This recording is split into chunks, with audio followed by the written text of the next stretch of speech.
Rockstar Gang, Panther Nation, what up, what up, what up? Appreciate everyone joining the live stream.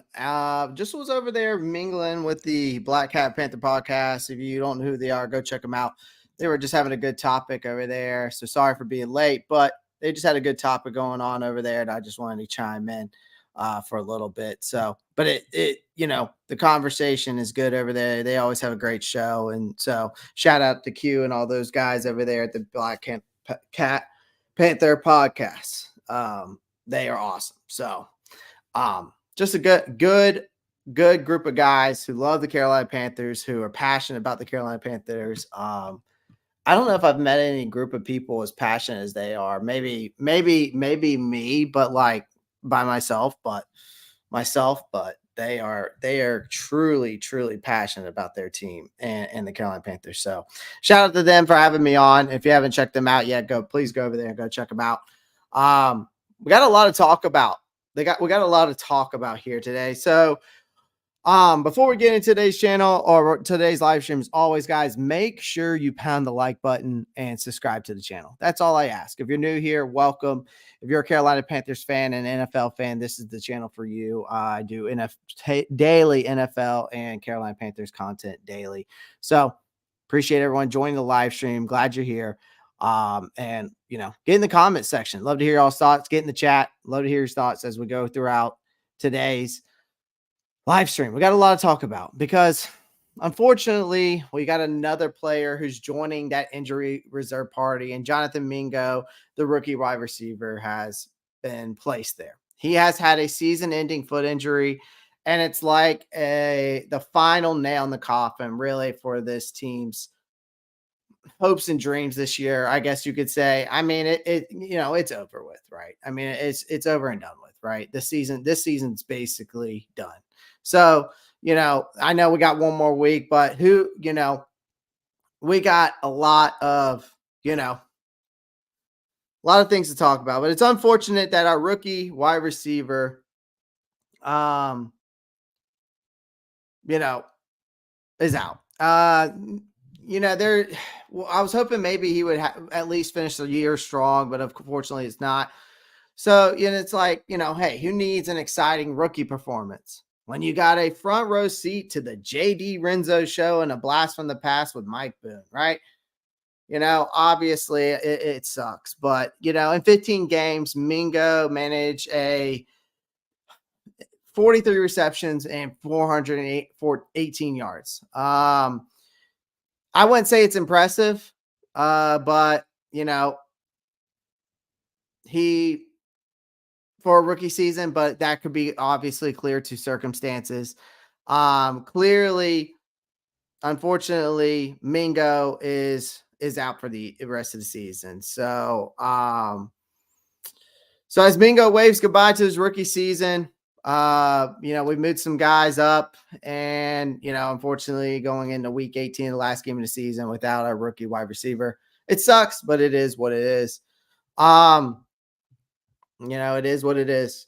So another thing I wanted to talk about here, I think it's time that we start Andy. I think we let Andy Dalton finish out the season. I just think that protecting Bryce Young, he needs to have a cozy spot on the bench. It's like we're playing quarterback roulette. We've been doing that for a while now. Ever since David Tepper has taken over. And this week, our lucky contestant is none other than Andy Dalton, because nothing says let's end the season on a high note like starting a quarterback who's been collecting cobwebs on the sideline. Okay, sure, some fans in Carolina can't wait for Sunday, but not because they're eager to witness the brilliance of a rookie quarterback who right now can't seem to be consistent enough for me. It's more like the joy of finally closing the curtains on the circus until next August. And in the grand finale against the Buccaneers, I think they need to throw in the towel with Bryce Young, let him sit on the bench, and bring in Andy Dalton. Now, I get it. There's been this debate and a seesaw of options, like a game of verbal ping pong back and forth, right? At first, there was this grand idea, right, that Bryce Young should keep playing and learn from his mistakes. But I've been telling you guys to hold your horses on that because apparently there are situations like the Sunday where it makes more sense to wrap Bryce Young in bubble wrap and treat him like a fine china, right? Okay. Don't get me wrong. It's not like I'm declaring Bryce Young as the top player on this Panthers roster. Okay. Heavens, no, I am not. All right, guys. He is just more valuable because we gave up the entire farm to get him. And of course, he has to work. He has some work to do, right? Vietnam, what's up? Because there's nothing that screams success like protecting your most valuable asset. And by bitching him in a game that's meaningless, right? Except as maybe as meaningful as a participation trophy. But did you guys not see that sack last week? Young was lying on the surface there, honestly, probably contemplating life and holding his back like he survived a round with a pack of wolves, right? But he's tough, right? He's tough enough to endure a season where the offensive line has been more leaky than a co-lander. Okay. Carolina's offensive line has allowed the third most sacks, but who cares? Let's throw him out there on Sunday for what exactly? To end the season on a strong note? Newsflash, folks. Newsflash. I think that I need to have a flashing neon behind me saying newsflash. Nobody cares. I'm going to be honest. Okay, nobody cares anymore about the season. Everybody's so ready to move on from the season, and so am I. Because in a few months, Young is going to be navigating a new offense with a bunch of strangers surrounding him because they have to. They got to do a complete overhaul, right? It was just like the topic we were just talking about over there on Black Cat Panther podcast, how to rebuild this team. So why risk it? Why not let Andy Dalton go out there, do his thing, deliver the thrilling spectacle? Because we have been wanting to, I've been an advocate to benching Bryce and letting this guy start because this offense has been nothing but a snooze fest. And when it comes to protecting Bryce Young, apparently the best defense is keeping him far, far away from the field. The brilliance of it's the brilliance of mediocrity, folks. That's where we're at. So benching Bryce is a start. Okay. It's a start. He's going to be here at least for another season. And this offseason, whenever David Tepper, Mr. Temper Tantrum, decides to hire the right GM and a guy that's going to tell Mr. Tepper to go sit his ass down and hires a culture-changing head coach if he finally does so, then you bring in the pieces around him like we were talking about over there. You build the offensive lineup, you bring in some weapons for him, and you get rid of guys that really are hurting us more than making us better, right? So another thing, all right, another thing I want to talk about here. There's some people that aren't going to be here next year. And I just have a feeling this is just a few far in between of how many people aren't going to be here, okay? Because this team, I felt like this season couldn't find success if it was even with a GPS, right? They couldn't find it. I think there's a bit of farewells that need to be done to some underachievers, but to some, as you can see on this screen here, that aren't underachievers. I would say Jeremy Chin just came into a new defense that just doesn't fit his style of play. He's a safety. He's not a corner. He should have been playing safety. And like I said, this team right now is like a dysfunctional family reunion. Only instead of dysfunction, it's a disappointment that has been the common theme here all season long. Deshaun Williams, this is a guy that I think is going to be gone. With all the explosiveness of a deflated balloon is basically what as good as he is. Because Week 18 could be his last chance to really showcase anything he's got in a Panthers uniform. And hopes were high for this guy. And he turned out to just be another chapter in this Panthers tragic tale of underperforming players.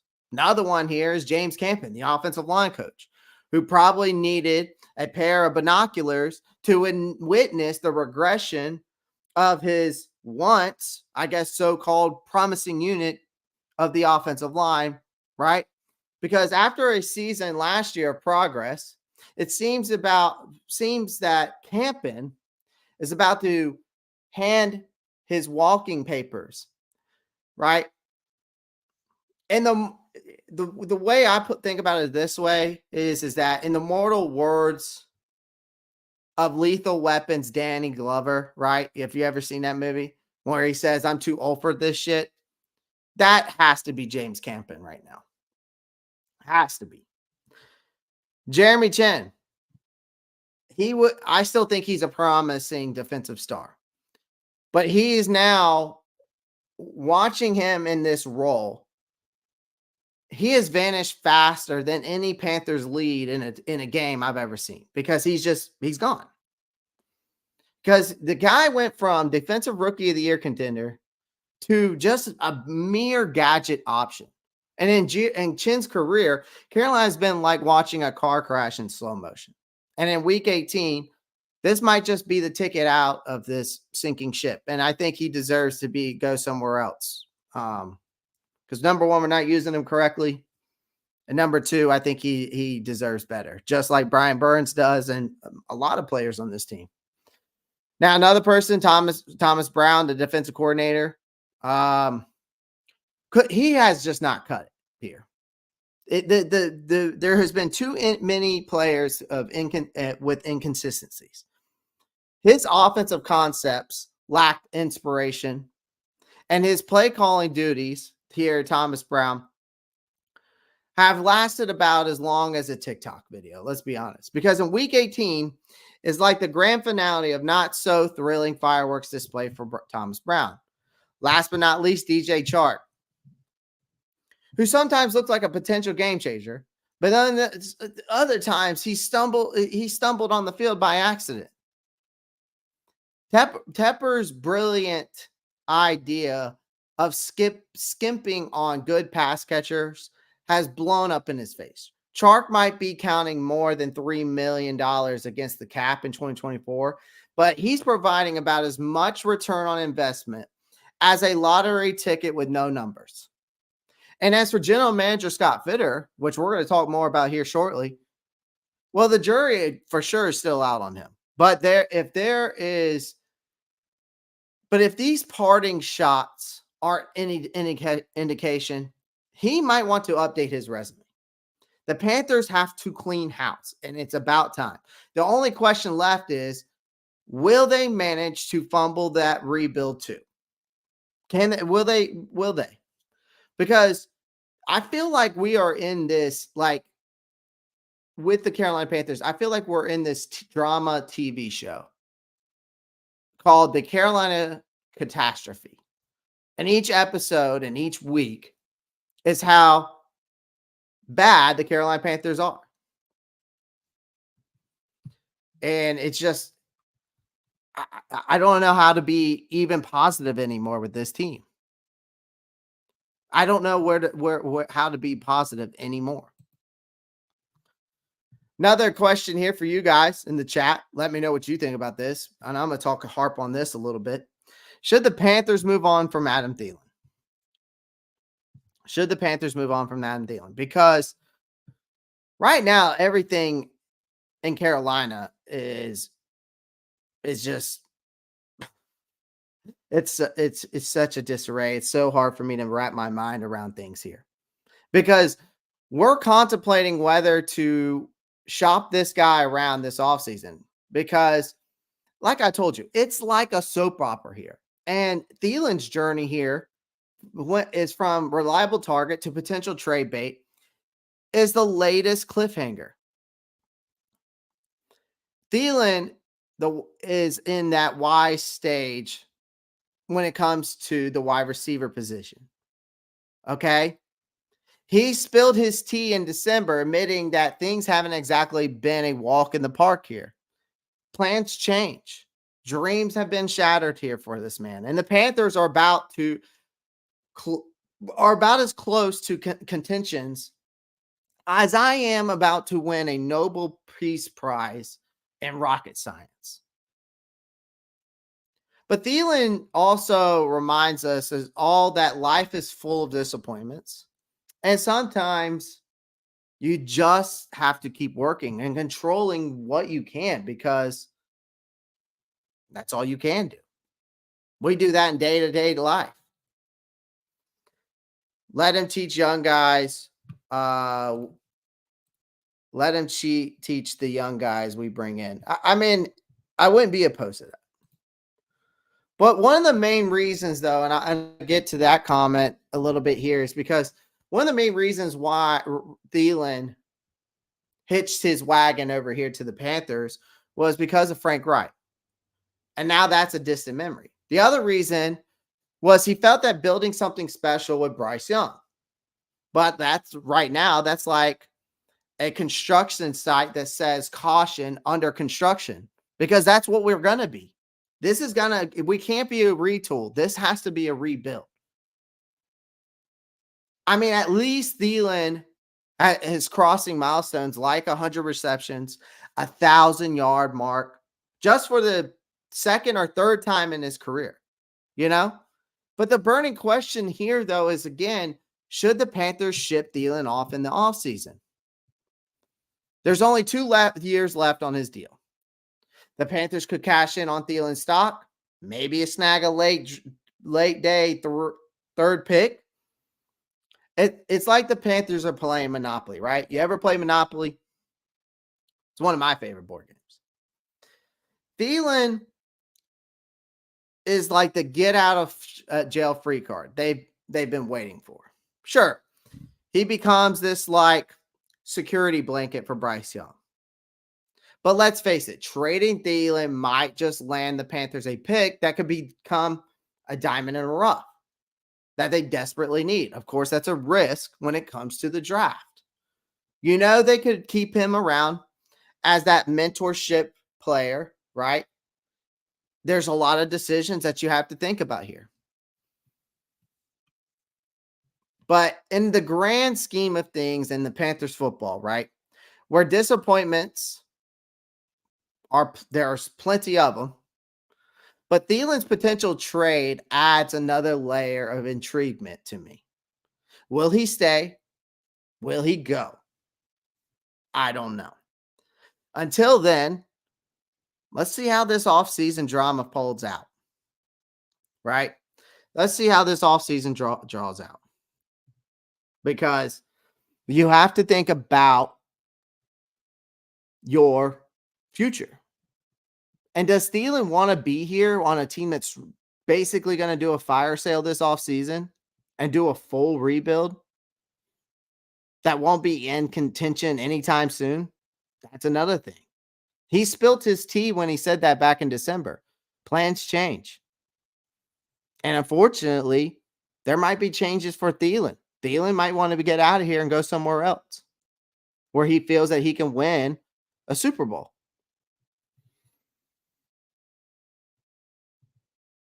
So we got some people in the chat that doesn't want him gone. Some people want him here. I get it. But it's something to think about.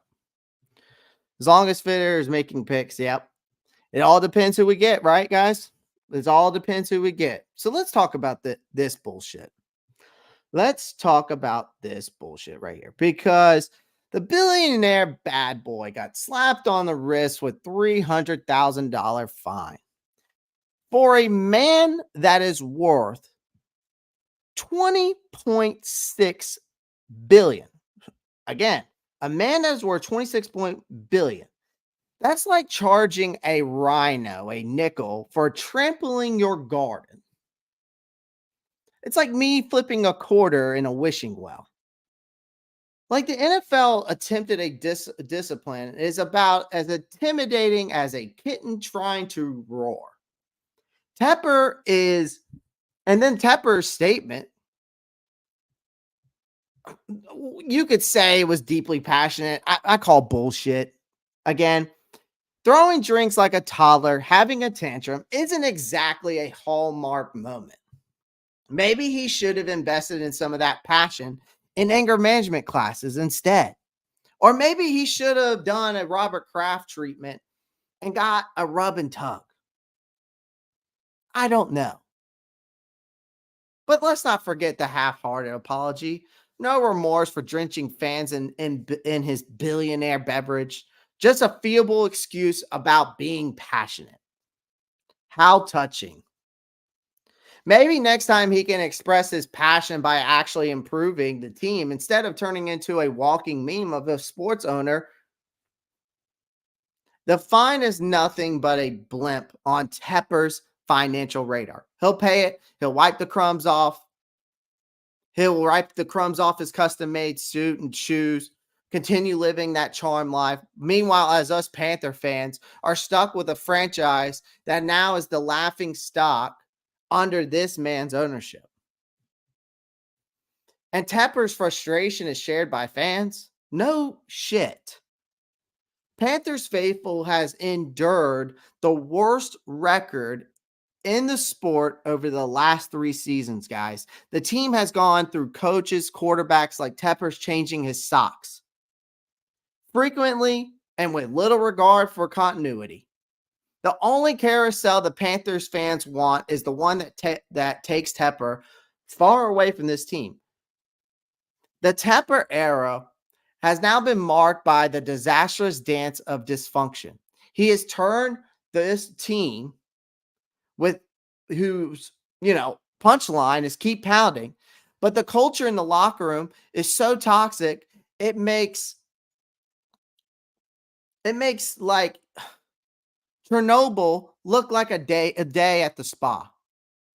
Like it all traces back to the man who thinks he can buy success and only the very fans he claims to be passionate about.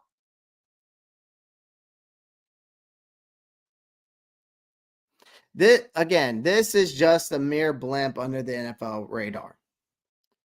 It's a stark reminder. David Tepper is a loose cannon. He's a walking mood swing with $1 billion checkbook, right? His passion for football in Charlotte might burn hot, but if he's not careful, he'll turn the stadium he pays the mortgage for into a ghost town, leaving behind only echoes of frustrated fans and distant clinking of coins in Tepper's overflowing pockets. But the NFL had their chance to actually come down on our owner and handle it the right way. But instead, they just handed out a punishment so feeble, it made a wet noodle look like a sledgehammer.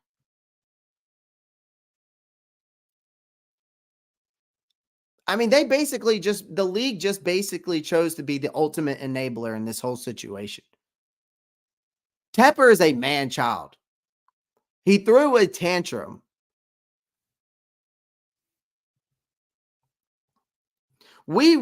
Basically, all of us fans held our breaths, waiting for the NFL to drop the hammer on this egotistical, toxic, narcissistic showman, because that's what he is. He's a showman. They literally slapped him with spare change again for this thing. I mean, Tepper's statement after the punishment was like, it was so arrogant. There was no apology. There was no self-righteous spiel about the undying passion for a team he's managed to literally run into the ground.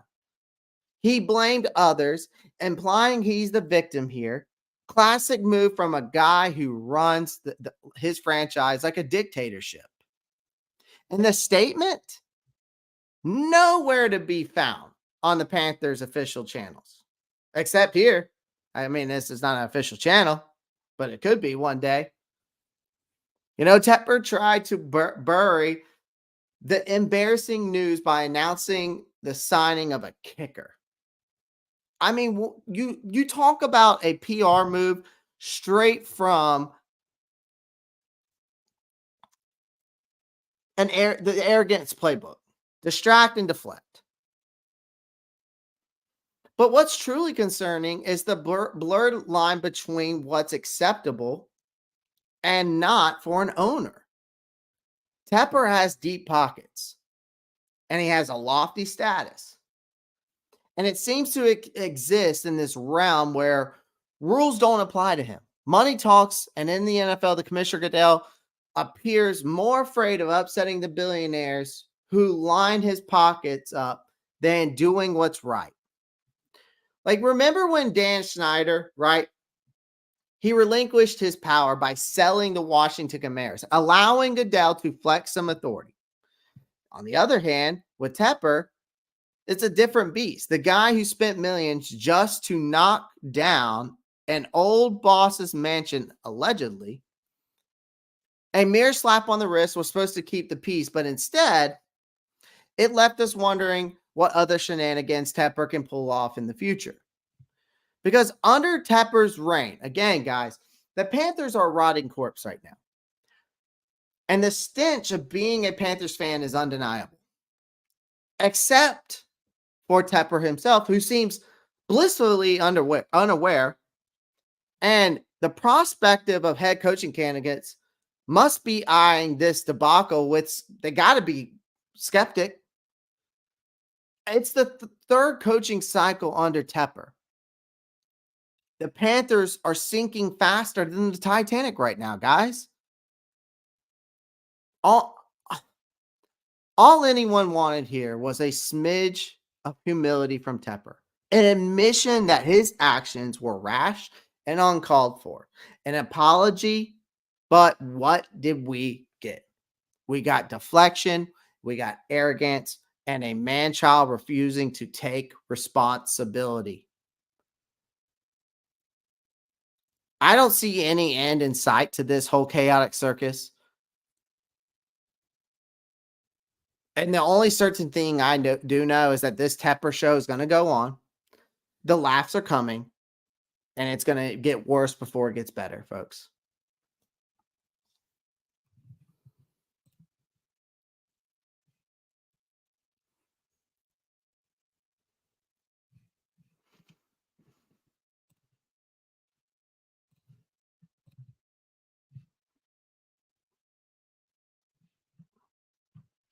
No, I know it's not the worst thing ever, but, you know, it's still the fact that we are just not getting what we deserve out of the whole situation. It's about how we deserve better, and we have too much arrogance going on with an owner. The ego is ridiculous. We need to ask Washington fans how they endured Snyder all those years. I mean, I would love to know that too. I don't know how people did that. If we liked Tepper, we would be mad at the fan. Well, yeah, but he's done nothing. Thielen was 101 catches with 9 million yards per catch. That's the worst in the league and minimum of 100 catches. Still had a 1,000-yard season. I mean, he still had a 1,000-yard season. I wish we could hear the audio on the video. I know. I wish we could hear it too. I'd be mad as hell too if the team is trash and opposing fans are talking shit, right? Is this on, Clay? How do you know that the fan didn't talk about his mama? I don't care what the fan did. You're a billionaire owner. You should have a much more respect, not only for your organization, but for yourself. There's times to when to act, and there's times to when you just walk away. It's self-control. But the problem is all I want from this man is to finally own up to his responsibility. That's all I want. Fan probably told Tepper, your mama's so dumb he failed a DNA test. Your mama's so fat. Dang, Liz coming in hot with some mama jokes. There is one thing the fan can do is to voice their displeasure. Guess what it is? Yeah. I mean, if I was that fan, like I told y'all, if I was that fan, I would have fainted and woken up in court. That's all I got to say. So Fitterer's future in Carolina. So let's talk about this. Okay. Because obviously with everything going on. The future of Scott Fitterer is about as certain as a weather forecast during a hurricane. Carolina can bet the farm on Bryce Young. Okay. Carolina bet the farm on Bryce Young. And now it looks like they've won the senior number one pick to Chicago sweepstakes. So thanks a lot, Scott Fitterer.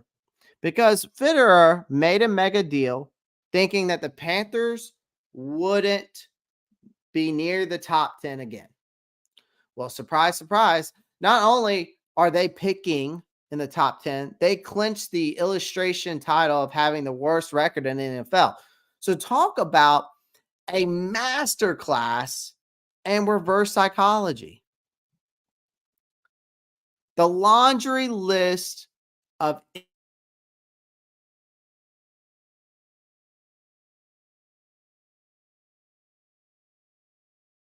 receiver room is like a bunch of lost tourists who can't find separation, and the running back tandem is about as consistent as a mood swing.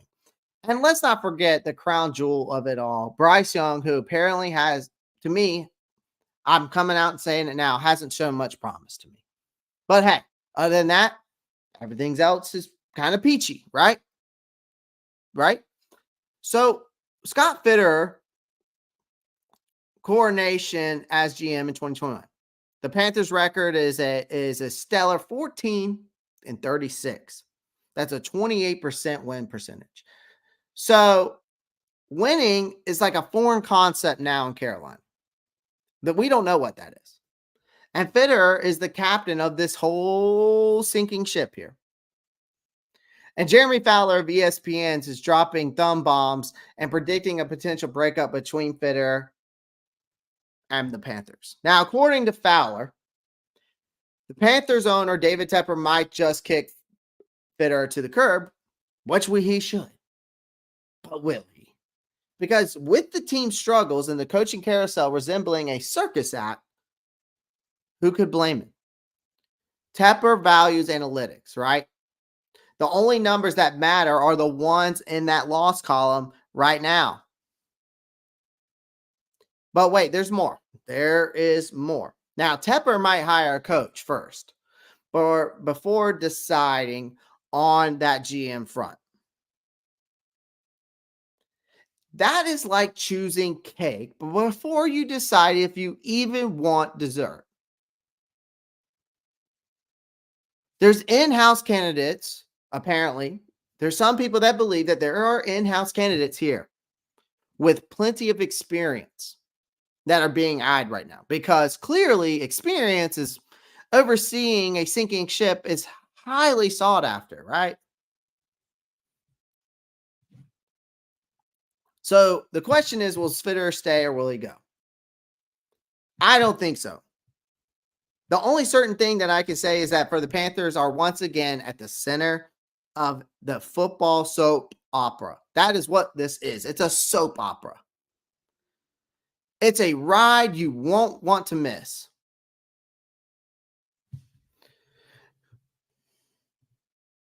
But here's another thing. In this whole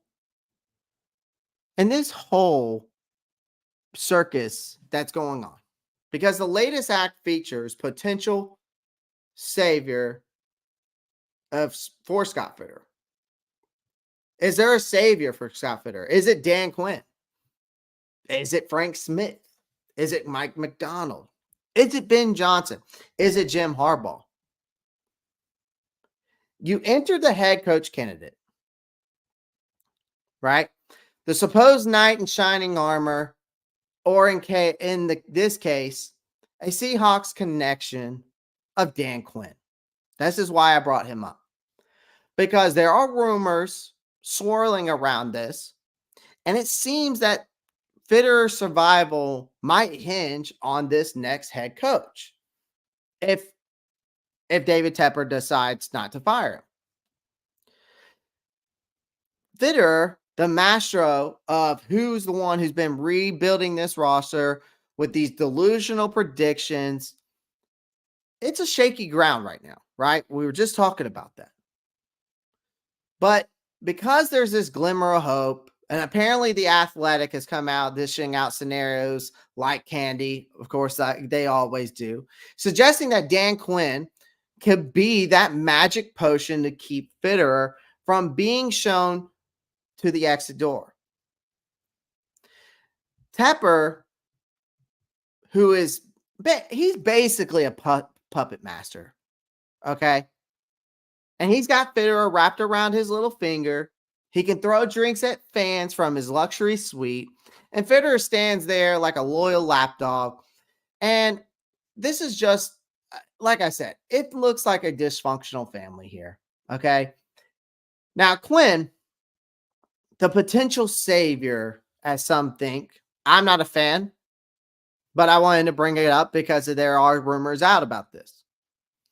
He has been busy repairing his reputation as the Cowboys defensive coordinator. Sure, there's that little detail about his stint with the Falcons, but hey, success is subjective, right? Panthers fans might be skeptical, but desperate times, guess what happens? Call for desperate measures. And what's the grand plan here, right? Well, it seems like Fitter and his sidekick, Dan Morgan, are playing their final cards, trying to cling on to their roles in Carolina. Forget traditional methods of building success. This is Tepper's world, where yes men are the real MVPs. Will Quinn be that sacrificial lamb or the golden ticket? Meanwhile, Tepper is eyeing Ben Johnson, ready to make a bold bid to pry him away from the Detroit Lions, because nothing says attractive destination like the Panthers, right? Especially after Tepper's latest antics. Yeah. But hey, money talks, right? And in Tepper's world, it's the loudest voice in the room. The off-season circus is about to hit its peak now, folks. With Fitterer's fate hanging in the balance, will Quinn come to the rescue, or will it be just another desperate ploy for the Panthers front office duo? If it's me, I'm not going after Dan Quinn. If it's me, I'm not going after Dan Quinn. I'm also not keeping Scott Fitter. Right? You want to get the thing is here, when it was just like we were talking about rebuilding this team, right? Over there on the Black Cat Panther podcast. And the only way that you're going to do that is starting off by firing Scott Fitter. It starts there. And then you go after a culture-changing head coach, like the Mike Tomlins in the world, like Bill Belichick's of the world, like Jim Harbaugh's of the world. If you're not going to go that route, then you have to go with guys that make sense, right? I think Frank Smith from Miami, the offensive coordinator, makes sense. I think Mac McDonald, right, the defensive coordinator over there in Baltimore, makes sense, right? Those guys make sense as well. But if it's me, you have to get that culture-changing guy, someone that can represent that keep pounding term. Then in the draft, because you're stuck with Bryce Young at least another season, but you have to adequately build the roster up correctly. Get yourself some offensive line help. Whether you want to keep Icky at the left tackle and you go after a left guard or center, right guard, whatever the case may be, but you've got to build this offensive lineup. That is crucial. I don't care who your quarterback is. Okay? It has to start there. Then you go and get your skilled players. I'm not too worried about the defense. The defense is the last thing that I'm worried about. But there are players here that have to go. I'd say like Dante Jackson's got to go. Of course, the other five people I mentioned, the Jeremy Chin, right? CJ Henderson. Those guys have to go. If I'm building, I might even have to say Brian Burns, because you don't have a first-round pick. So you have to do something about that. All right? And even without Brian Burns having a Pro Bowl stellar year, they're still ranked in the top 5 for yards per game. So That just makes me think that why should we sign Brian Burns for $30 million? You might as well trade him. You tag him, you trade him, you get a first round pick. You might even be lucky to get a first and a third. I think that's as far as you're going to get. If you get a first and a second, you hammer it. But you have to, that's what we have to do now at this point, guys. We are in so much shambles. You have to fully rebuild. It has to be a fire sale. You have to clean house. If you don't, then you never truly fully rebuild. And if you're going to get a next head coach, the next head coach that comes here, I think you have to win at least 5 games. I think you have to win at least 5 games to stay here as the next head coach in your first season.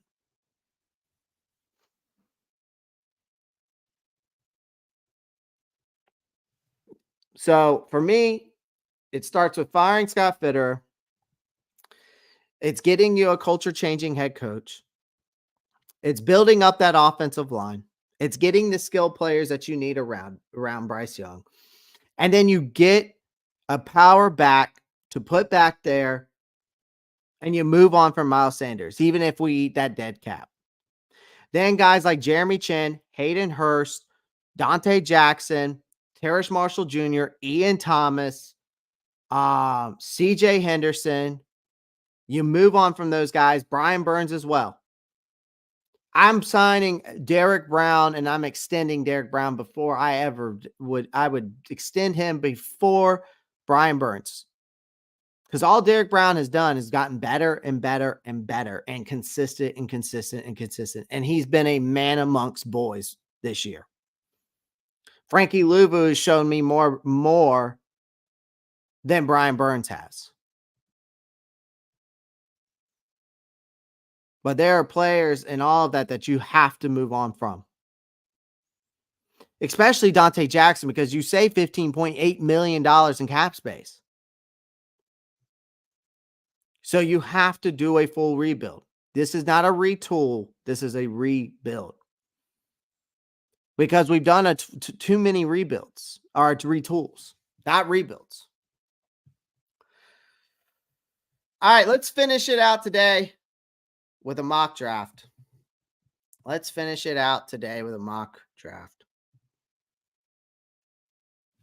Chark is, I'm pretty sure, is a free agent. Marcos or Black Hawk super fan. So Mad Chatter. Yeah, I'm pretty sure he's a 1-year guy. All right. Let's get this over here.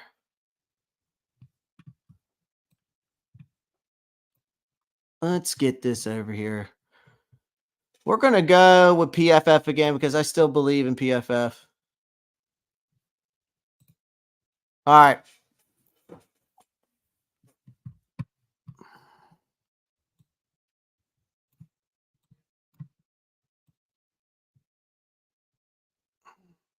Go there. Let's do a mock draft.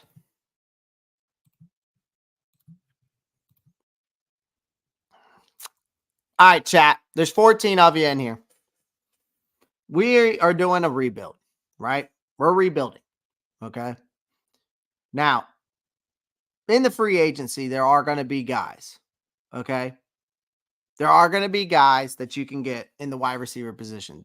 The grand scheme of things when it comes to the offensive line, there is not a lot of guys out there. Okay. Because nobody wants to give away their best, obviously, their best players or the offensive line that they've got, if it's working, right? So there's no way that we're going to get anything in the free agency. You want us to watch the whole commercial? What commercial? You want us to watch the whole commercial?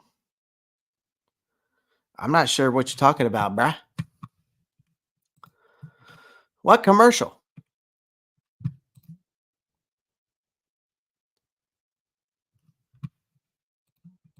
You can't miss on OT. What's OT?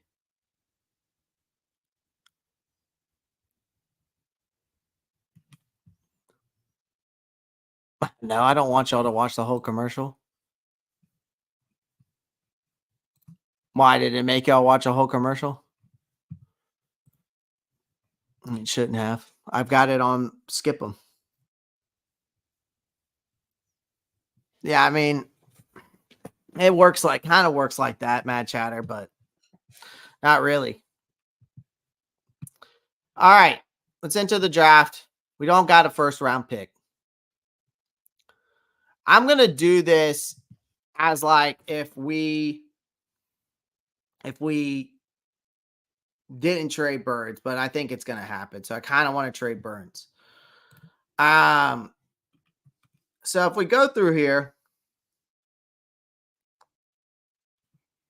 let's see.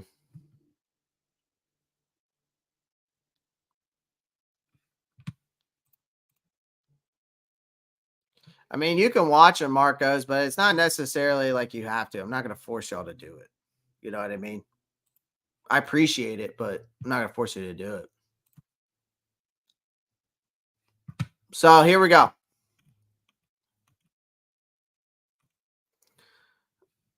Brian Burns. And then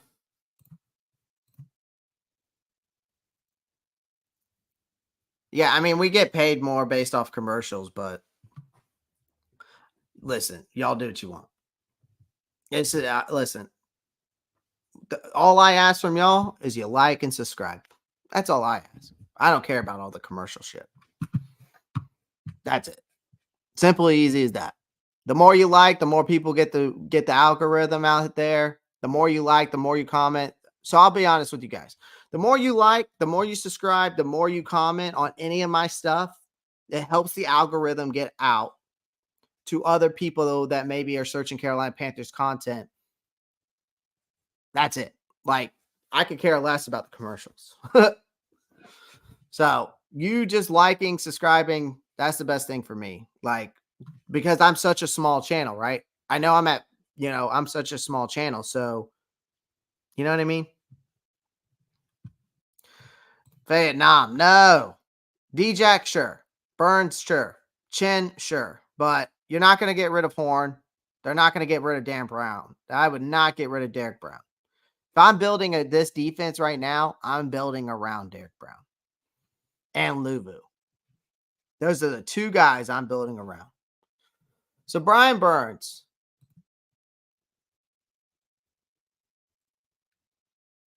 I like Bills too. My cousin lives in New York. Nice. They all gotta go. Damn, Vietnam really wants to clean house. So give me that number 2 pick. No? Okay. Yeah, I gotta do that. Let's see who I can swindle here.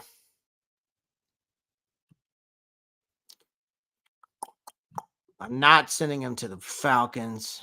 Not sending him to the Bears. I wonder if the Bears would even do it. Doubt it. What if they do it for that? No. No. Okay. So the Bears are going to handle there. Well, let's see here. If we're going to do a full rebuild from the draft, then this is the people we're going to have to trade away. So first things first, I'm going to try to trade Brian Burns here. I'm probably going to have to go with the Broncos like I've done before.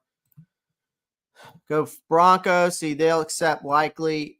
If I try to get that second pick, most likely not. You're not going to get 2 first picks and a third round pick like you've done before in the past. I've been able to get the first round and the third round pick, right? This is a second round pick here, I think. No, it's not. You're not going to get any more probably than that, right, from them. Now, I could move on up, go to the Seahawks.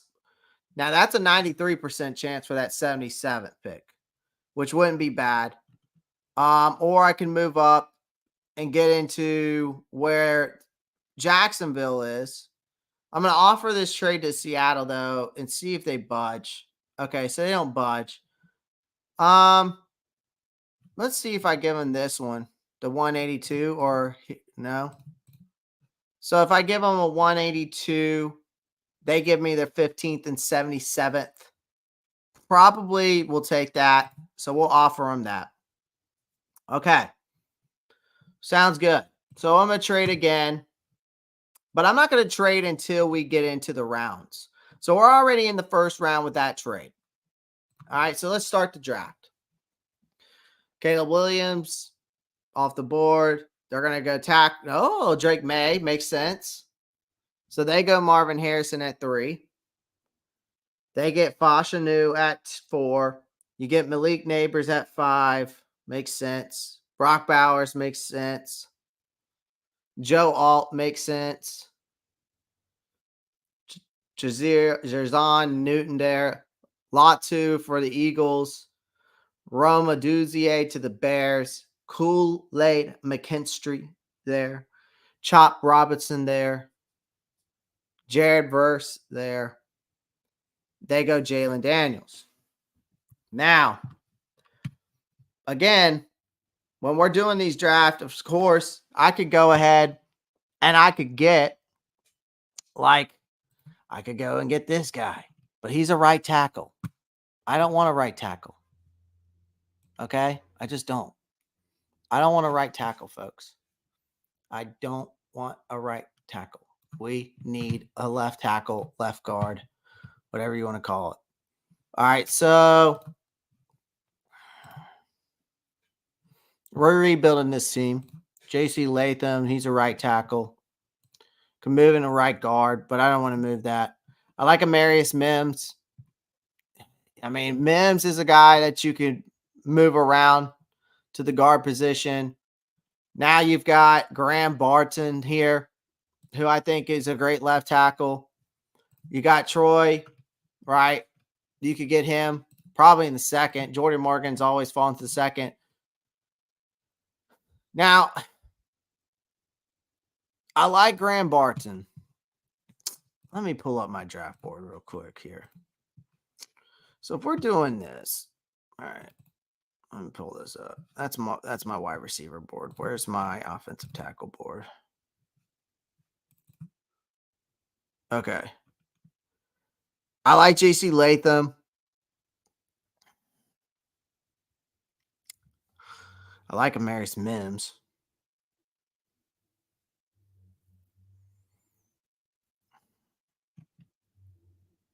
Graham Barton's top 5 for me. I think you take a chance with Graham Barton here, but they might not like that pick. I mean, I like Amarius Mims too. I mean, you can take the chance with any of these guys, right? You could take Graham Barton and move him to left guard. You could take Amarius Mims and move him to right guard. You could take J.C. Latham and move him to right guard. Right? If we're gonna go at this too, guys, are we switching? Here's the thing: are we switching Ike Ekwonu to left guard?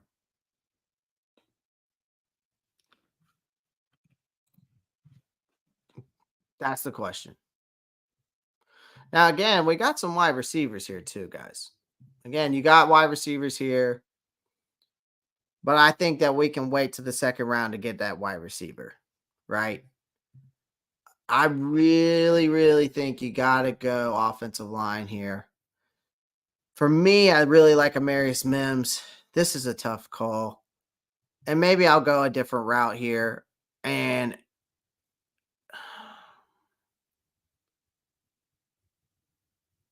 yeah, what are we doing, Christensen? That's a good question, too. Do we leave him at left guard? Are we moving him to left tackle? You know, that's the issue because we were just talking about that in the Black Cat Panther podcast, you will end up playing Ike Ekwonu because he's a first round pick, right? If we move him to left guard, we're paying him $20 million a year to be a left guard, not a left tackle. So that is another question. What are we doing with Ike Ekwonu? Do we keep Ike where he's at and we just leave him at left tackle? And we bring in guys since Brady Christensen went down. You got Bozeman coming off one more year. He's coming off it basically one of probably his career worst seasons. You've got Corbett, who's probably his career done. And you got Moton on the other side. I think you got to go here. So what we'll do is this then. We'll go a different route. and we'll go wide receiver. Problem is don't like the wide receivers' values here because I know that some of these guys I could get in the second round.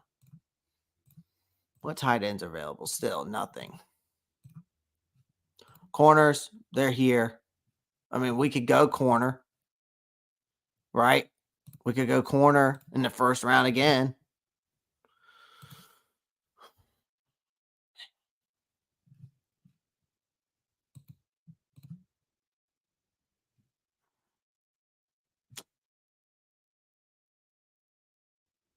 This is what I'm going to do. Because you can move a tackle to guard, and they'll be fine. This is so tough now doing this because there's so much ways to go here. I don't like Devontae Walker at 22, and Brian Thomas would be nice. I like him. Troy Franklin's nice. I'd like him too. All right, screw it. I'm taking Amarius Mims. I like Amarius Mims. I think it's a good move.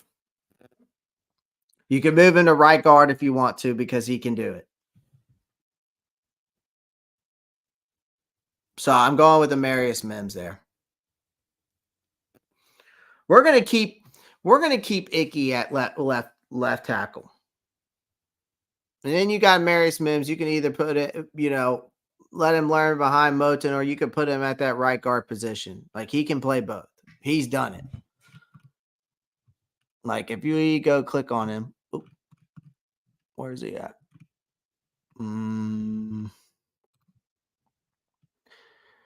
He played right guard. Maybe he didn't, but I think he played some in high school. Maybe that's what it was. I read on his scouting report. All right, now it gets very interesting here. Now we've got some wide receiver decisions to make here.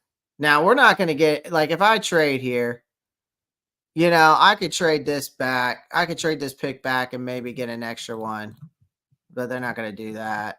Maybe Cardinals. I take their 36. Nah, they're not going to do that. Is this thing on? Trade Icky. I'm not trading Icky. I'm not trading Icky.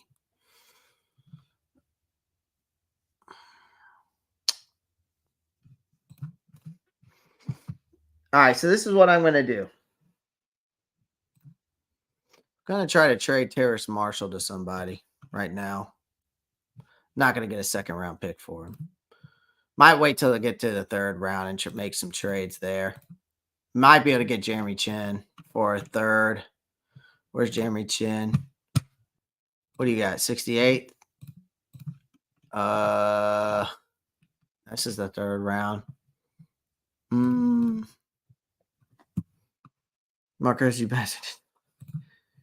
We're going to trade you. No.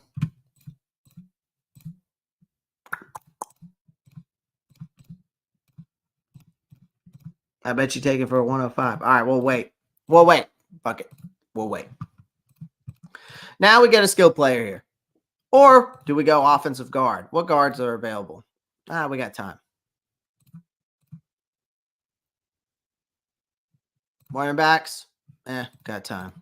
We're not in the third round yet. We're in the second.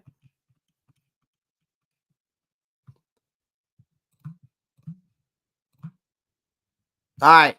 Vote in the chat. Somebody get y'all involved in this. I'm getting y'all involved in this. Here, let me make this bigger for you guys. All right, y'all can see that better now. Let me know in the chat which wide receiver you want. Do you want Emeka Ibuka? Do you want Keon Coleman? Do you want Adonia Mitchell? Do you want Jermaine Burton, Xavier Leggett, or Xavier Worthy? Let me know in the chat.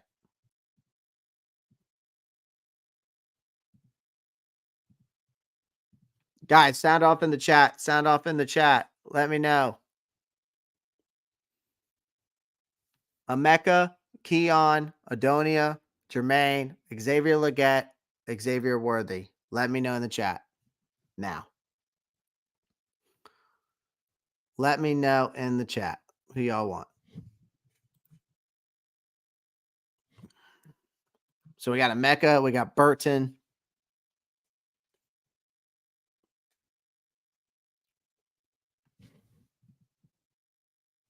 Oh, wow. Be like that then, huh? Jermaine Burton Roll Tide. Okay. Well, I already took your boy. No, I didn't. I took Amarius Mims. Huh?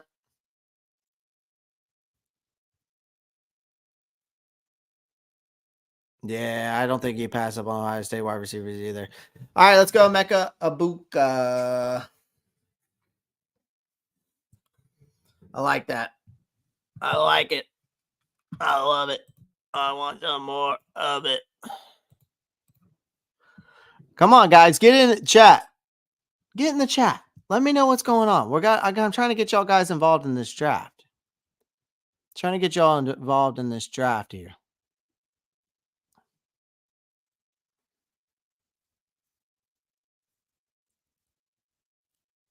Let's see what we can get here. I mean, listen, I'm all about the teams that I saw this year too. I'm all about some Michigan players. I'm all about some Oregon players. I'm all about some Washington, some Texas, some Bama. You know, I mean, even Bama, and Georgia too. Like, I'm all about those guys. There's a lot of good players from. There's a lot of good players from some good teams. Clay, question. Go hit me with it, Carito. Carito.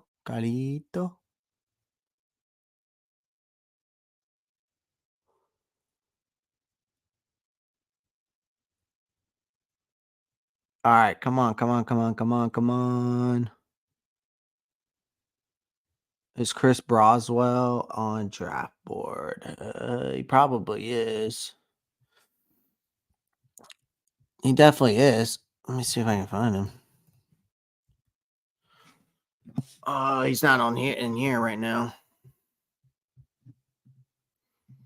Doesn't look like he's on here, bro. I think someone already took him. Chris Broswell. Yeah.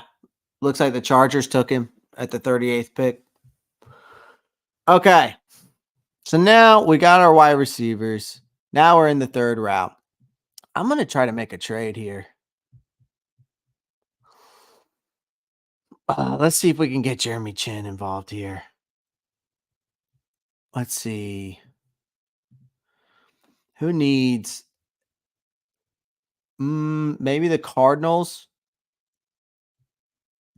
at 68? No. Let's see if I can get the Giants to budge a little bit. No. All right. Maybe the Raiders at 75. Maybe the Raiders at 75. No. Okay. All right. Okay. Let's see. Who needs a defensive back? So we're already at 77. We're at 65 and 77. I want to see if I can get another one here. Maybe the Rams. Where are the Rams at? Maybe the Steelers at 82. No. They don't really need him. Seahawks at 79. No. Broncos at 78. No.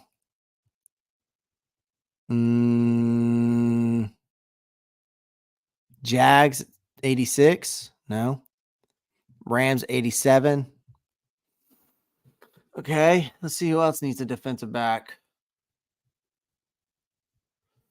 The Jags again. Where are y'all at though? 96. No. Ravens at 95. That's a 46% chance. Ooh, the Eagles. The Eagles at 97. Oh, y'all don't want him? Maybe the Bills, since we're always handing players over to them. All right, we'll offer them. I'll take that. I'll take the Bills at 99. All right, let's move. All right, so now we've got another third. We've got 3 third-round picks now. So Now we've got to go guard here. Where are we at? We're at 65. We're at the 65th pick. No, we don't have to go guard here. We don't have to go guard here. We could go offensive tackle again. This guy's played left tackle. Guyton play right tackle. Nah. I don't think I can go guard here again. This is where maybe I get my workhorse running back. This is maybe where I get my workhorse running back in Jonathan Brooks.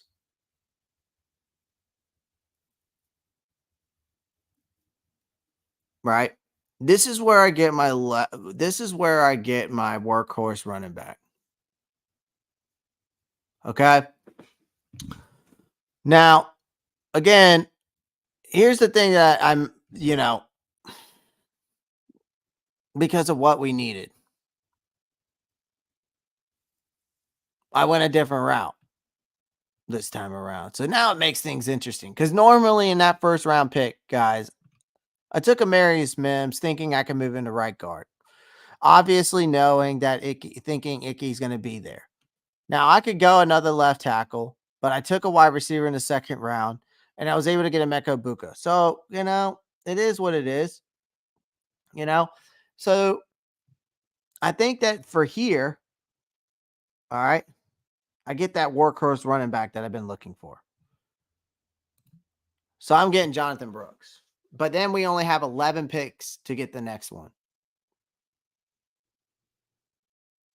Yeah, but Kyrita, their value is not that high. Our first pick needs to be a center. The centers are falling and not the centers are not they're falling very low in these drafts, Vietnam.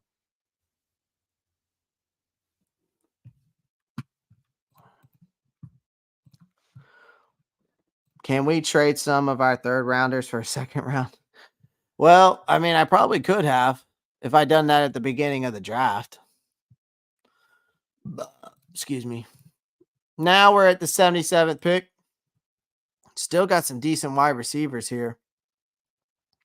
Wouldn't mind going with Johnny Wilson here or getting Jalen McMillan. I like these guys. Roman Wilson showed off in this game. We could go get another wide receiver, right? Again, this is just a mock draft. This is just something that we can do. Now we can always do many of these, right? There's multiple ways we can do this. There's so many scenarios. Again, we could get this Karen Amaji. You could get him, right? But for me, I like Christian Haynes at the right guard position. Now, again, Amarius Mims, you can move him around wherever you want.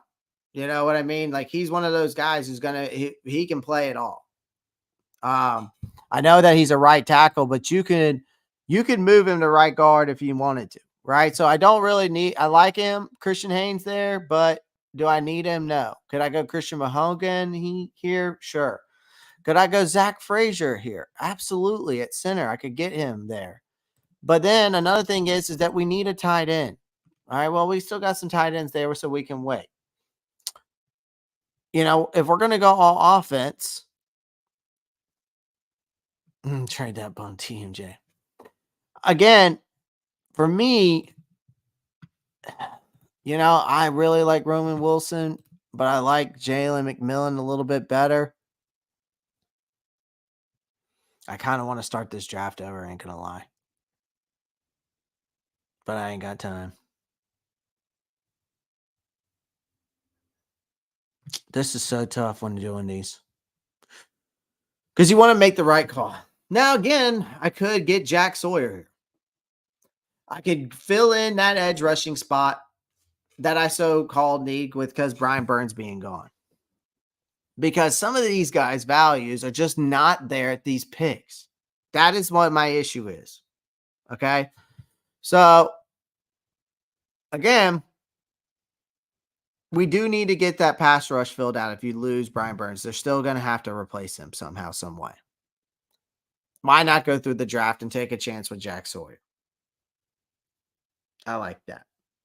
Because I'm still going to be able to get a wide receiver I still have the 99th pick. I also got the 108-1 pick as well. I'm also going to be able to trade Hurst, TMJ, and Dante Jackson to get other picks. I also got my workhorse running back.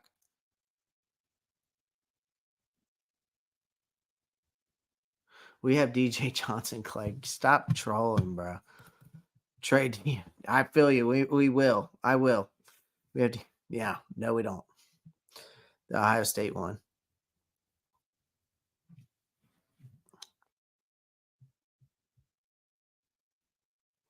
Vietnam, we already got a wide receiver. I got him in a second. Vietnam might be a little. Is it lagging? Is it lagging behind a little bit? Maybe just a little. Okay. All right. Now we're still in the third round, and we've got some work to do. And there he is, the savior. There is the savior at the center position. Okay. We wouldn't get anything. We wouldn't get anything. We're going Cedric Van Pran. Now we've got our center. So let's go and look at the wide receiver position. Again, the value's not there. I'll hold off on that. So we got Amarius Mims. We got Cedric Van Pran. We've got Brooks. And we've got our guy, Emeka Buka. So right now, we have Marius Mims out of Georgia. You get Emeka Buka in the second. You get Jonathan Brooks, a workhorse running back, in the third. You also get, you fill in that edge position now after, right? You know, and then you get Jack Sawyer to replace that position, right, of Mr. Burns. And then you get Cedric Van Pran, your center, in the third. Now, we're in the fourth round. Now, if I'm going to trade anybody here, this is where I'm going to try to trade Dante Jackson to a team that needs a corner. Maybe Arizona. No. Let's see. Maybe the Chargers. No. Okay.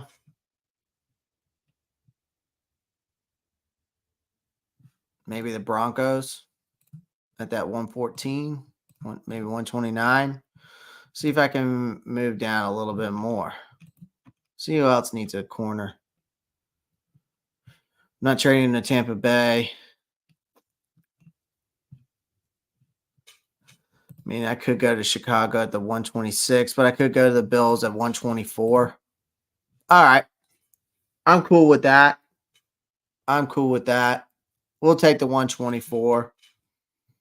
All right, perfect. So now I got an extra fourth round pick. And then I think in the fifth, I don't have anything there. 168. So I might be able to trade Hayden Hurst there in the fifth to get that extra fifth pick. Let's see. There's Hurst. Who needs a tight end in here?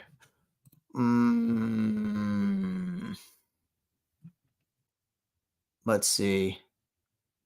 I'd like to get close to the top. So 143.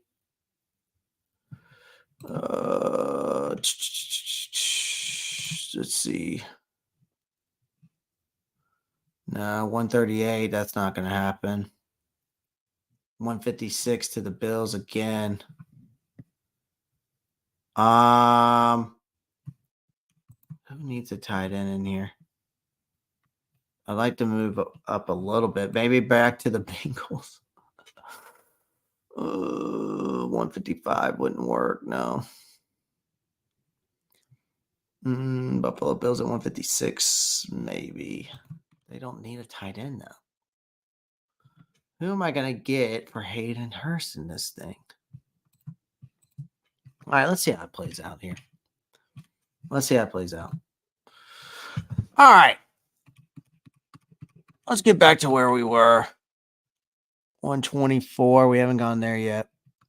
What do we got left here? 101. Let's see what offensive tackles we got. Guards here. We could go Zach Zenter at right guard. Again, you can move Amarius Mims there. But again, you could go ahead and fix that right guard position with this guy, right? Because we know for a fact, again, Cooper Beebe's there too. Then we need a tight end, 115, 127. The value is not there. Wide receiver wise, there's not much value there now. We just traded away a corner, and there's definitely some corners here we could go and fix. Kirby Jackson's there, but again, I just don't see anything. We do need defensive line help. We're going to need defensive line help. And Talik Williams would be nice to put in there with Mr. Brian Burns. McKinley Jackson would be nice to put in there with Mr. Brian Burns. Sometimes you also have to think about value picks. Sometimes you have to think about value picks here.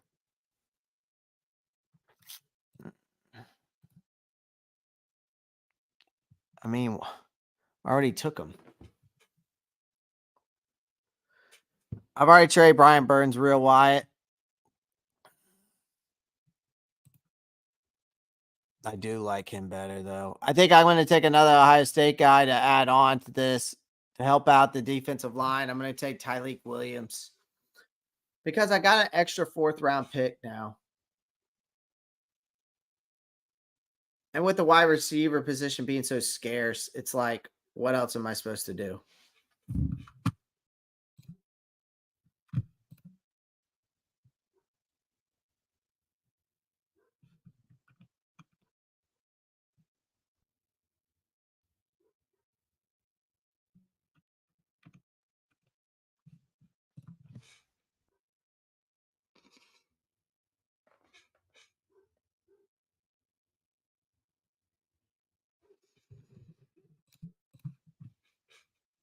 Yeah, I mean, that's the biggest issue is picking the right. That's the biggest issue that we've had over the years. Like, people don't realize that the draft is a risk. The draft is a risk. You already know what you're getting at free agency, right? You already know who these players are. So you already know what you're getting out of them. When it's the draft, you're taking risks no matter what position you're drafting. All right. Definitely not going wide receiver. Let's see what wide receivers at 124. Nothing that seems sparkingly. There's the tight end that I want, Mr. AJ Barner. I like him. We don't need any more guards, except if we want to move the right guard position or get a left guard, which is Donovan Jackson. So you could go Donovan Jackson at the left guard position, right? We've already got, or we can go with the wide receiver or the tight end here. I think what I'm going to do is this. I'm going to take the tight end position in this round. Okay.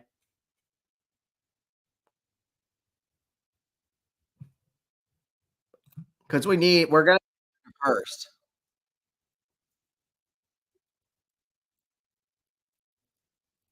Let's see. So our next pick's not till 168. All right, we need to pause for a second because I need to I want to trade away Hayden Hurst here. So let me trade Hayden Hurst because I've already traded D-Jack, I've already traded Chin, and I trade Burns. You still got Von Bell and Xavier Woods. You got a tight end already. So now I need to hammer someone's tight end. What about that 139? Boom. Booyah. All right, so trade again. I wonder, you know what? Pause. Terrace Marshall. Who needs a wide receiver? Browns, do y'all want a wide receiver? You give me your first 5th round pick for Terrace Marshall Jr. Back-to-back picks in the 5th. Boom.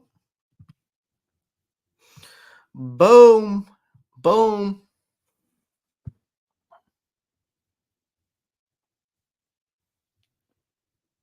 Wow. Jalen Milroe to the San Francisco 49ers. He's not even going to come out in the draft. He shouldn't come out in the draft. All right. We've literally, with the team's needs, has filled everything up. But now we have back-to-back picks. So we already got our tight end replaced. We got to replace Dante Jackson, though, still for me. And I'd like to get another wide receiver or an offensive guard. Now, we don't have another pick. Now, here's the thing. I could trade. I was able to trade Terrace Marshall Jr. for a 5th. I was able to trade Hurst for a 5th. Dante Jackson for a 4th. Jeremy Chin for a 3rd. Let's see if I can get Ian Thomas for an extra pick here. Doubt I get a 5th for him. Oh, well, we got 2 5th-round picks. As long as my guard falls there, I'm cool with it. Yeah, well, that's not happening. We don't have one. I could see cleaning house like this if a young guy comes in, our new owner, like Mr. Beast or something. I mean, listen, if I had $1 billion, if I literally had $4.2 billion, I would buy it. You know what I mean? Respond to us, Clay. Oh my God, Real Wyatt. Respond to us. Oh my God. All right. So we need to replace Dante Jackson. We need to get another wide receiver. So I'm going to go with Kyrie Jackson since I got the next pick. And then I'm going to go wide receiver here. I'm not a fan of Theo Weiss. He's all right. Where do I have Theo Weiss on my draft board?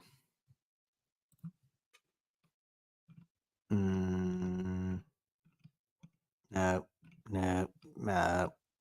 Ooh. Nope. He's not there. Rowan Wilson, nope. Brendan Rice gone. Jalen McMillan's gone. Yep, he's gone. Theo Weiss. Okay, balanced route runner, field awareness. Theo weighs in at 200 pounds, standing 6'3". Isn't just a receiver. He's a balanced route runner. With a 4.42 40-yard dash, Weiss field awareness sets him apart. He isn't just running routes. He's setting up and selling them beautifully. And then is Anania Smith there? Nope. Okay, so Theo Weiss wouldn't be bad. Yeah, I mean, I've got him at 22, 21, 22. Take him there. And then you get in. All right, so we'll go Theo Weiss. So now we've got our replacement corner. We've replaced our edge rusher. We replaced our tight end, and we got 2. We got 1 more pick in the 5th. All right. I'm at the big show right now. Oh.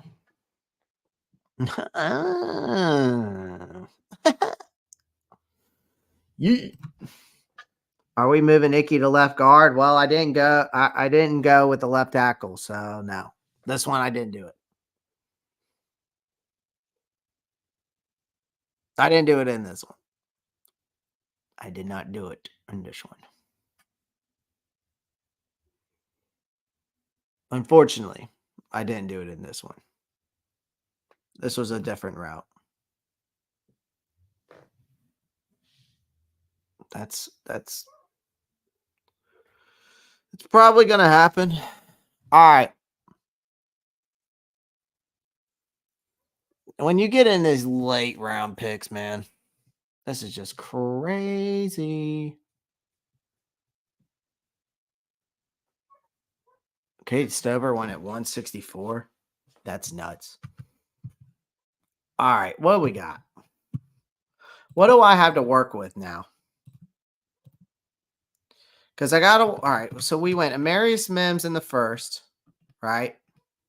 Emeka Buka in the second. Jonathan Brooks in the third. Replaced Brian Burns with Jack Sawyer in the third. Got Cedric Van Plan, our starting center, in the third, who will end up being the starting center. We got help in the defensive line, so that was more of a value pick there in the fourth. We took a defensive line to help out or Derek Brown in the middle. All right, to get some help in there, some fresh legs. We got AJ Barner out because we trade away Hayden Hurst. We brought in a true tight end who's a possession vertical threat. We traded Dante Jackson. We were able to get Kyrie Jackson, a replacement corner, and then we got another wide receiver on Theo Weiss, who's a good wide receiver. So we've got two wide receivers, we got tight end, we got running back, we got tackle. We could go look at the guards here. I mean, you would be like Javon. These guys, you would just be taking your chances with. This guy's been thrown all over the place. Started in 2021 at left tackle. 2022 moved to left guard. 2023 moved to right guard. I mean, my God. Layden Robinson, a right guard. Bryce Foster, center, don't need him. Doug McMahon, center, don't need him.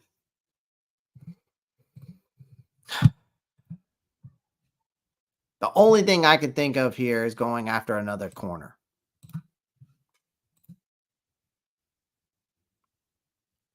Or go a linebacker.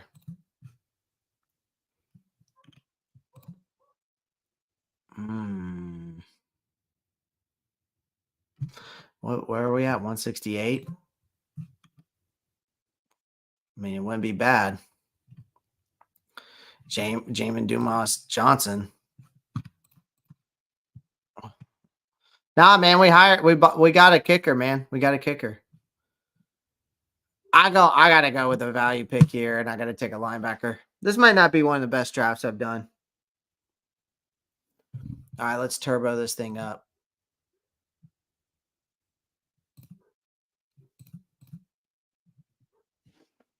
Let's make it move faster. Rare Gamer, my opinion is just I think he can be a great player. It just comes down to him staying healthy, right? Oh, dude. Robert Lewis is a solid pick here, and Jacob Cowing is a solid pick. But you don't need him. I just think you pick up his fifth-year option and see if he can stay healthy. I mean, that's the best thing you can do with him at that point. And if he doesn't, you move on. You take your chances with him. You have at this point, that's what you have a better chance of doing with him. Could go another corner route. I could get Tony Grimes at this late round because Tony Grimes isn't bad. Get some extra corner help. I mean, if this is, I don't need wide receivers. I don't need tight ends. I don't need offensive line anymore. Because I was going at it from the perspective. I was going at the perspective in this one that Icky will go to left tackle, stay at left tackle. Okay, so they gave me a C- on the Amarius Mims. Emeka Buka, wide receiver, A-. Jonathan Brooks, a C there. Jack Sawyer, A-. Cedric Van Pran, a D. Tyleik Williams gave me a B. AJ Barner, a B+. Kyrie Jackson. And then we made all those trades. Theo Weiss. I kind of want to do it again. I'll save this one, though. I kind of want to do this again. So we run that back. So we enter the draft. Let's do this again. I'm going to go a different route this time. So let me go with, this time let's go with the 14th pick. All right, so where's the 14th? So we'll go with Denver. And then we'll go right here. You give me your 14th. You give me your 78th, and I'll give you a 101. Second, third, fourth pick. Okay, fine.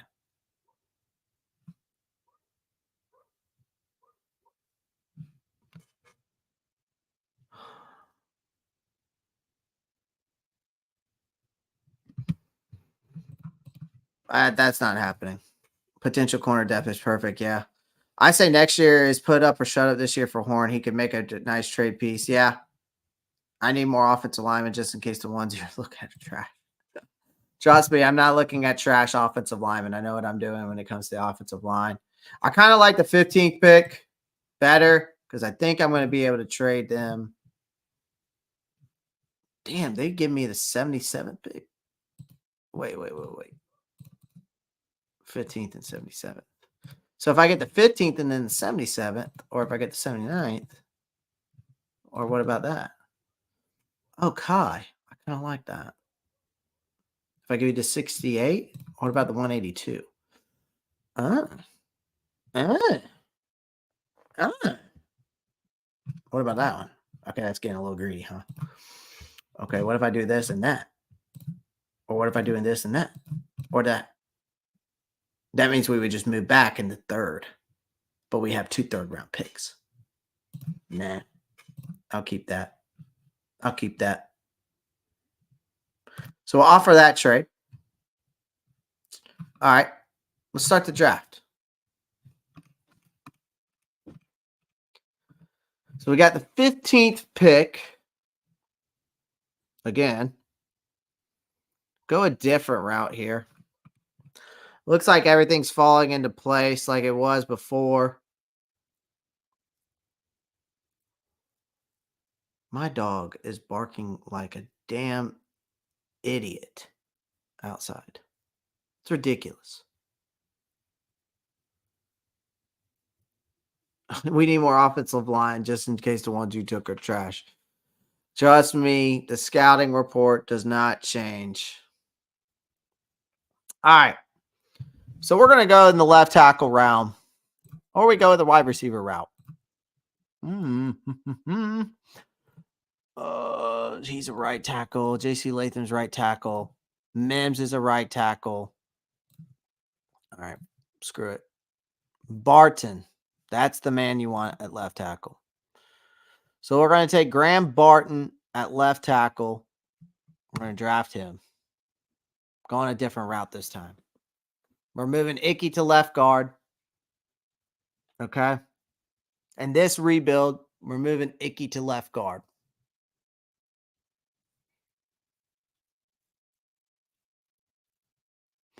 I wonder how much trade value I could get from Miles Sanders. That's the question. How much trade value can I get from Miles Sanders?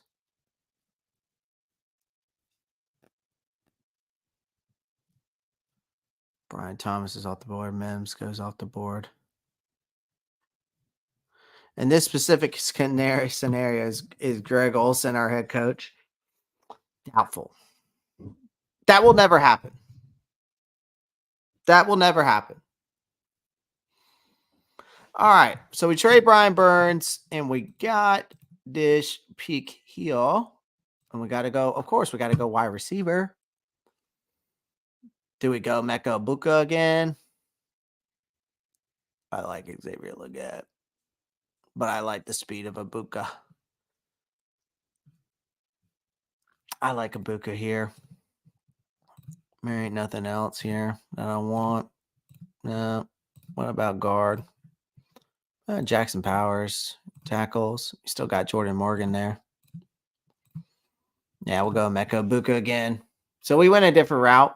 So now we killed 2 birds with 1 stone. We don't have to worry about a left guard position because now we have done the unthinkable. We got a left tackle in the draft. We drafted Mr. Graham Barton, and then we got Mr. Emeka Ibuka. Okay. You know what I'm saying?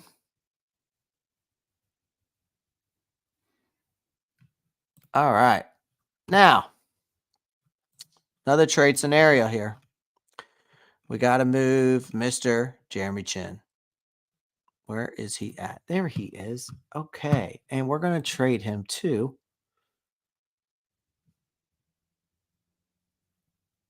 the Raiders for 75 now. Okay. I don't think that worked last time.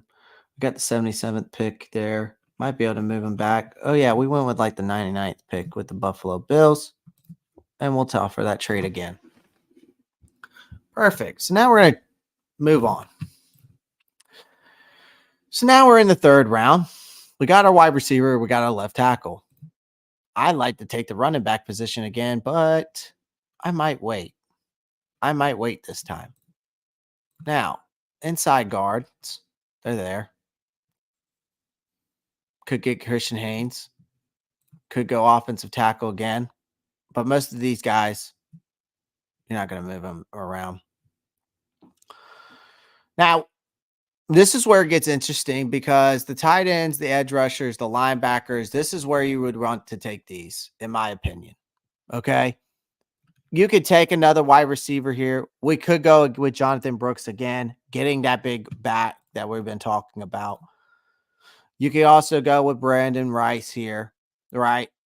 You could get a Brandon Rice. Okay. Again, the offensive tackle positions are here, but there's not much. Yeah, I mean, I hear you, Vietnam. I hear you. But these right tackles in this draft are, by this point, are basically non-existent besides Taylor Guyton. Taylor Guyton's all right. I'm not a fan of him. Maybe Blake Fisher. I mean, you can get Blake Fisher if you want, but I'm not too worried about Moton's position. They're really the three main positions on this offensive line. And I'm not even really worried about the left guard because I think Brady Christensen's young enough to come back from the injury he had, but it is a shoulder injury, which is an issue. So really for me, it's the left tackle, the center, and the right guard position. That's what I'm looking at. Do you think Taylor Moton can develop next year? Absolutely. Absolutely. Yeah, but even then, though, Vietnam, these guys are not going to be just that replacement. Again, these guys are just not going to replace Taylor Moton right off the bat. Right? It's not going to happen. Yeah, and again, he could be washed up, though, Vietnam, but it also could be a personnel issue, right? We've also been talking about that before, too. It's been a personnel issue as well. You know what I mean? Now, Derek Brown needs some help. Now, I don't know what edge rusher is available either here. You got Jack Sawyer again at 78, but I'm going to hold off on that. I want to hold off on the right guard. I might go Tavondre Sweat here. Reason why is we need a big guy in that middle to help out Derek Brown. Right? So I'm going to go with Tavondre Sweat in this round instead. And I'm going to try to get that running back on another pick. Now, we've got the defensive tackle position filled. We definitely need the edge rusher position filled, but we do need another wide receiver. And there's still some guys here. And I still think I might be able to get some guys at that 99 spot, right? So maybe in the middle here, I kind of fill those positions that I need with the trades that I've made, right? So maybe I take Jack Sawyer here, for example, again. Take that edge rusher, or maybe I go corner, but now the value's not there. Maybe go linebacker. Is the value there? Not really. Is the tight end position value there? No. So really for the value here, or I go Christian Haynes for that right guard position, because guess what? Austin Corbett is probably done. Right? So Austin Corbett's probably done. Okay? So Christian Haynes at 77 seems right to me. You get that right guard position now. Right? Now, we don't have to worry about the interior defensive line. We can go get another edge rusher here. Theo Weiss, I like. Trey Will Harris is good. And I also wouldn't mind Machine Muhammad. Now we're getting into the fourth round. There's some trades that I'd like to go with here. So I might be able to pull a Hayden Hurst here. Again, I think Dante Jackson I can get for a fourth. So I'm going to move Dante Jackson to maybe the Cardinals at 104. No. Maybe the Giants at 105. No. Okay. Maybe the Chargers at 106. No. Okay. Maybe the Titans at 107. No. Okay. Not trade him to the Falcons. I mean, I could trade him to the Bears. No. But I don't want to trade with the Bears. Raiders, 111. Broncos, 114. No. Okay. Maybe I have to move all the way back to where the Bills are, 124. Okay. Looks like the Bills are okay with it. All right. So now we've got the offensive line basically done, besides getting a center. Now, if I look at the wide receivers, they're all gone. Now, if I look at the running backs, okay. Could get Trey Benson. Would be solid. Very solid. Audric Esteem, I love as well.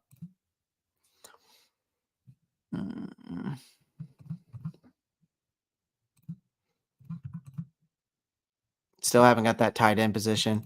So I've got the right guard position. Could get a center. Let me see if there's a center available. Yep. Van Pran's ready there.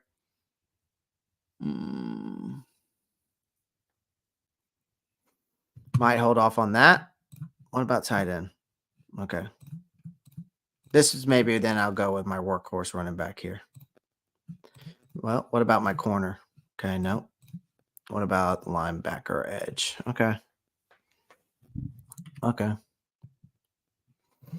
So for me, I'm going with Trey Benson here. Get my workhorse running back. Now, got the 101. Tight end value not there. Wide receiver value not there. Guard position is valuable there.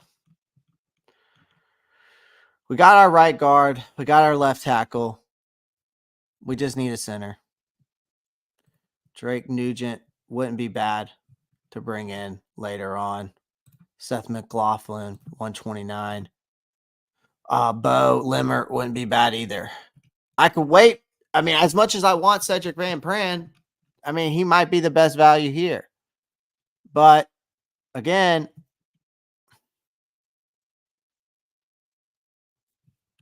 this is tough.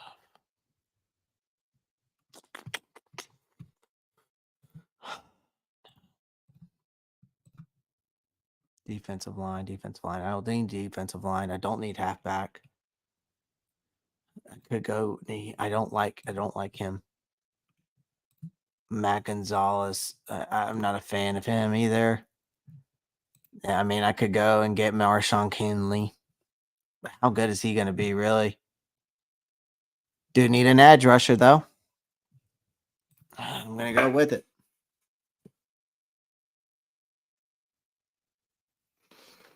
Now, with the 124 pick, not a fan of Seth. But I do like Bo. And I do like Drake. At 140. Let me see here. Let me see if I can trade Hayden Hurst now. Who needs a tight end? Because we're at 124. Who could I move back down? Who could I move down for a tight end?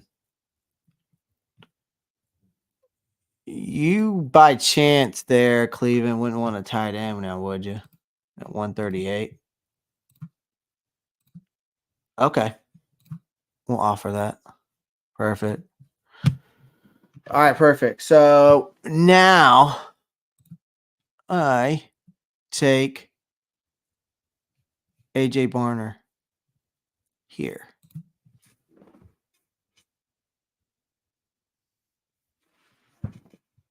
Now I trade another player, Terrace Marshall Jr., to Washington for 140. Or no, to the Patriots for 140. Boom. Now, I get Drake Nugent. And I get Kyrie Jackson. No, I don't get Kyrie Jackson. I'll get Max Melton then.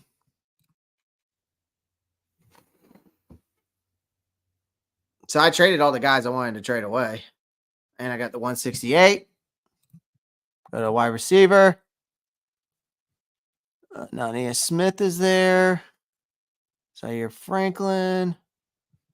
Brew McCoy. He's okay. He's not much to deal with.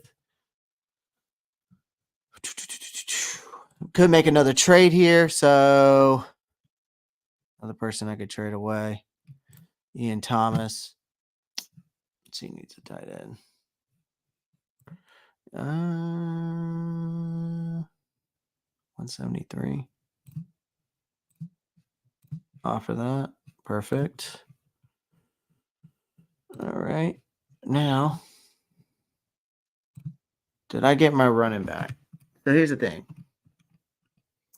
So I got my left tackle, got my wide receiver, got my defensive line, got my right guard, got my halfback. Yep. Got my edge rusher to replace. I got my tight end. Got my center and my corner replacement for Dante Jackson. Muhsin Muhammad went right there at the wide receiver position. So now I need to go wide receiver again, but I don't like any of these guys there.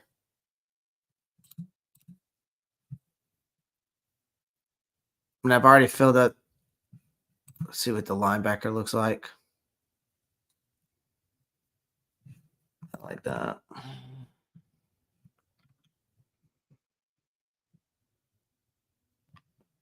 Take the linebacker there. And then get a wide receiver here.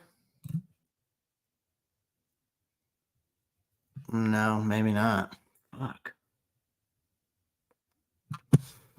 Who's someone else I need to trade away?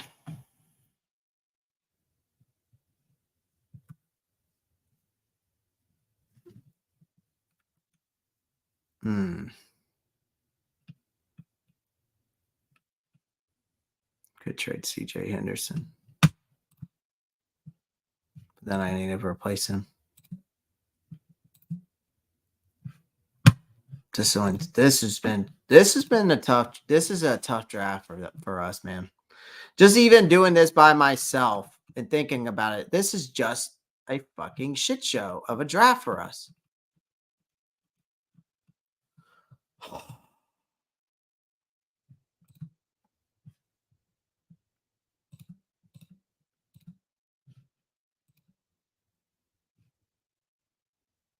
I don't need to fix anything else in the offensive line. I don't need a halfback. I already got a linebacker. It's like, I don't need anything here. I mean, unless I just go back-to-back wide receivers, which means I would either take Dominic Lovett. Let me look at my wide receivers here. DOY. Sanania Smith is there, but at 201. Trey Harris is off the board. So I got to go Anania Smith. I'll take him. I think there's going to be some wide receivers here at the back end too to take as well to add on. Yep, Robert Lewis, who's been solid. I wouldn't take Julian Fleming. Wouldn't take Mario Williams. I also would probably take Jacob Cowing, who's nasty. 868 yards and 13 touchdowns. I mean, this guy's a touchdown machine. I'm probably going Jacob Cowing here. So I was able to get some wide receivers on the back end. See what they think about this mock draft here. Gave me a D for Barton. Gave me an A for Mecca. Gave me a C plus for Trevontre Sweat, Christian Haynes, Trey Benson, Marshawn Kinley, AJ Burner. They gave me Drake Nugent, Max Melton. They gave me a C. Gave me a C on Jermaine Dumas Johnson, Nanias Sims, and Jacob Cowan. It is what it is, man. You know? Oh, I know, man. Well, guys, I'm going to hop off here. I'm not going to waste any more of y'all's time today. I appreciate everyone joining the live stream. Make sure you pound the like button. Don't forget about the link tree down below. We got all my links to everything up above me. Make sure you like and subscribe. We'll do more of these mock drafts, man. They're not easy to do for this team right now. So I'm going to be honest with you. So I appreciate everyone joining the live stream. Make sure you pound the like button, subscribe to the channel. That's all I ask. And as always, keep pounding. Peace.